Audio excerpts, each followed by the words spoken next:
So I've seen some interesting content on Clarissa Shields, so I want to offer my perspective. So let's explore 7 ideas. So idea number 1, MVP and Matchroom just went from legal enemies to business allies. Now Shields is not involved in either of these powerful entities, and MVP and Matchroom are extremely powerful in boxing real estate. But the important question here is why? Under Salita Promotions, Clarissa Shields signed an $8 million contract, allegedly. This is big money in the female boxing world. But the problem may be that other female boxers are with other promoters, which is going to cause conflict in putting on the fights. So if other fighters, so let me put it another way, 90% of female boxers allegedly are on MVP. So if you have problems with MVP, that means there's 90% of fights that can't be made. That's a huge, huge issue. So these legal enemies that have now become business allies, when you don't align with them and you don't have a positive relationship with them, that can jeopardize your career. The second idea is that Clarissa Shields turned down offers from both companies, and now these two entities are uniting against her. The question here is, was declining Eddie Hearn and Jake Paul's MVP a strategic miscalculation, or was she boxed out regardless? We can all be geniuses in hindsight, and no one could have properly foresaw that MVP would collaborate with Matchroom. So yes, it's a miscalculation in hindsight, but it's an understandable miscalculation. It looks now like a bad move. MVP and Matchroom are huge marketing machines, huge promotional machines. Remember, Clarissa Shields has an $8 million contract, and that is valuable. That means she's making money. But is she making cultural impact? And does that matter to her? Under MVP and Matchroom, she would make a bigger cultural impact. So here's a question. What's more important? Is it more important to make the money? Is it more important to make the cultural impact? Or do you want to do a combination of both? Do you want to make the money and have the glory? She's making the money, according to the reports of the contract, but it looks like she's missing out on doors of opportunity. Idea number 3. She threatened to sue MVP and got banned from their events. Clearly this relationship needs to be repaired, but then the question becomes, can the relationship be repaired? Why did she try to sue MVP? Now remember, suing in capitalism is just a part of the protocol. It's part of the process. This is business and it should not be personal. So from that perspective, maybe it can be repaired. But if the beef or the tension is personal, then the repairing becomes more difficult. Fighting MVP boxers borrows the marketing machine of MVP, and beating their boxers creates that virality. And that goes for the same for Matchroom as well. If you fight Matchroom boxers, you inherit their promotional machine. So again, this is a problem. This is something that needs to be managed on the, I was going to say the political level, but more the managerial level. This is a promoter issue. So the fourth idea is that Win Records and Papoose, the rapper Papoose, lack promotional infrastructure with regards to boxing pedigree. Now let me just give a side note. Papoose is an incredible hip-hop artist. He has been in the game for a long, long time. I also think he's been around a lot of boxing gyms and has some understanding of boxing, and he's the partner of Clarissa Shields.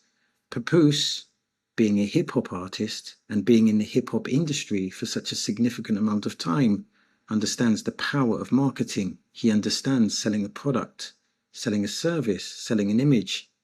But does he, or the markets behind him, have the financial infrastructure to make the impact that they need to make? Yes, he'll have some knowledge, but it's not, Papoose has knowledge, and I believe, Papoose is involved in a business capacity, but does the machine behind him, can it compete with MVP? And can it compete with Matchroom? And can it compete with those entities collectively? Now, there's an important thing to remember here. Clarissa Shields' name is viral, but her matches are not viral. Understand the distinction. Clarissa Shields has a viral name, but her matches against her opponents are not viral. If Clarissa Shields collides with another viral name, she will grow her brand exponentially. That means more money, more cultural impact. And the fifth idea is that MVP's female roster reads like a Who's Beefed with Clarissa yearbook. You have Alicia, you have Serrano. And the question is this construction or is this coincidence? And do people want to fight Clarissa Shields? Is the risk worth the pain? Some boxers are avoiding her because she is that good. Clarissa Shields has amazing credentials. Also, do the networks like MVP and Matchroom, are they willing to take the risk? They know that if their fighters fight Clarissa Shields, that they borrow their marketing real estate. And are they willing to do that? Unfortunately, it seems that because MVP and Matchroom have such a deep real estate in the game, they are the A-side. Clarissa Shields is an A-side fighter, but in terms of politically, in terms of you look at who's got the monopoly on the division, and you look at the economic capacity of the engines or the economic capacity of the organizations, Clarissa Shields' organization will back in to MVP and Matchroom, and it looks like that Matchroom and MVP will win that battle. And that is a problem. Idea number 6, the alliance already has ESPN and Sky Sports deals locked in for women's boxing. So now we're fighting even more entities. We're fighting Matchroom, we're fighting MVP, we're fighting ESPN, we're fighting Sky Sports. It's important, I guess there's a lesson here, it's important that in business, effective collaborations. And if you're going to make enemies, you don't want those enemies to be more powerful than you. And the question has to be asked, where is the door for Clarissa Shields? Where is the opportunity? Of course, she's got opportunities to make money, but where are the opportunities for the massive breakthroughs? She has virality in her name. She has virality in her accomplishments, but she doesn't have virality with her recent opponents. Her promotional team, and when I say her promotional team, I'm referring to Clarissa Shields' promotional team, they have a big job to do. In life, of course, it's important to remember that connections are important, and that's the issue here, because Clarissa Shields is truly a great fighter. She's of an elite pedigree. She is an elite boxer. That's undisputed. And the 7th idea is that the news about Shields' actual upcoming fight has been drowned by industry drama. She needs to fight viral opposition. She needs to have viral moments. The other thing going against Clarissa Shields is that she's not a knockout puncher. She beats you over the distance, and that can become a problem when you're trying to garner attention and create viral moments. Of course, the ideal thing would be to rekindle the relationship with Matchroom. If she's able to do that, her career changes instantly. The question is, can things be repaired? And how deep is the beef with MVP? A lawsuit, that can be something small. People can get over that. But is there something more personal? Is there something deeper? Jake Paul, remember, to my understanding, is a capitalist. And Shields does bring money to the table.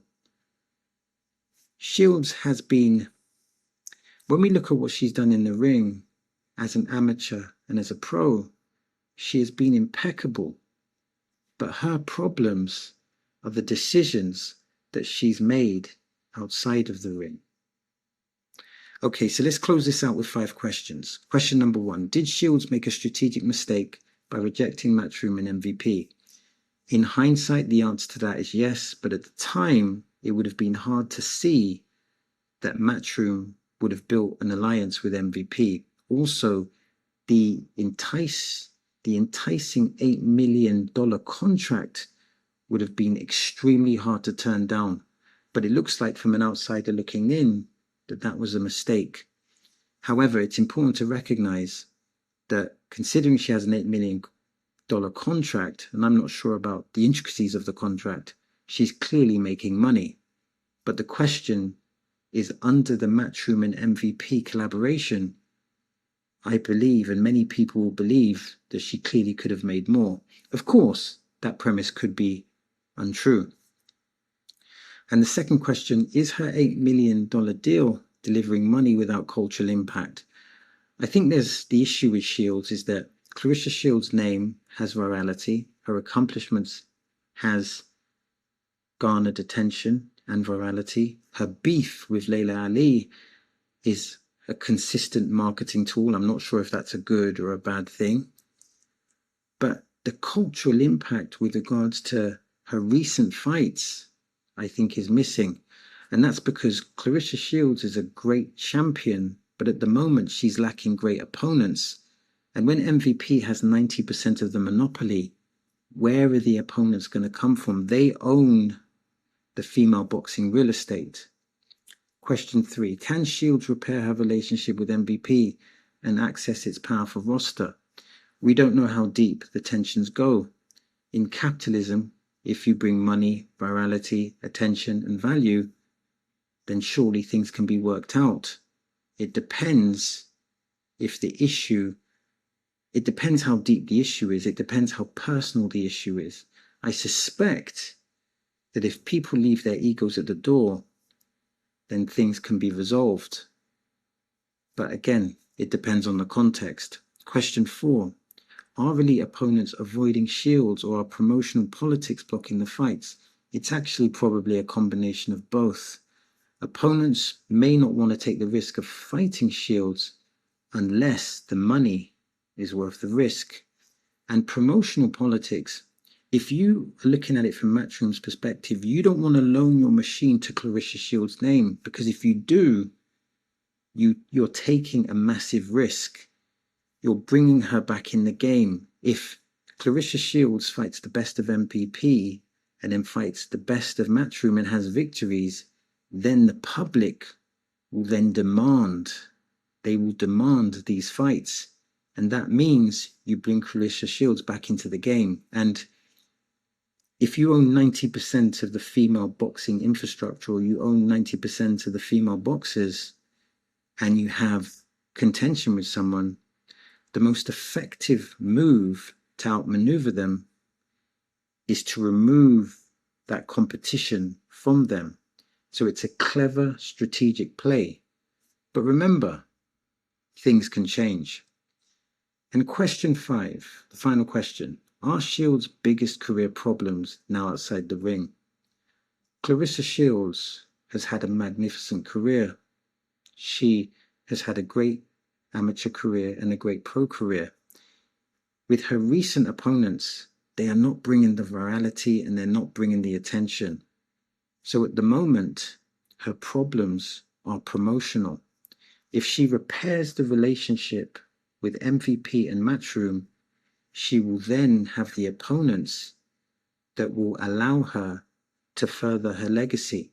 I think as it goes, she's already established herself in most people's minds as the greatest female boxer of all time. But she can cement that legacy further. She can do both things, actually. If she repairs those relationships, she can make lots more money. So she can make more money. She can create bigger cultural impact. And she can further cement her legacy. So there's a lot on the line for her, but it's in her interest to try and mend those relationships, because those doors of opportunity, they are absolutely massive. So that's the end of the video.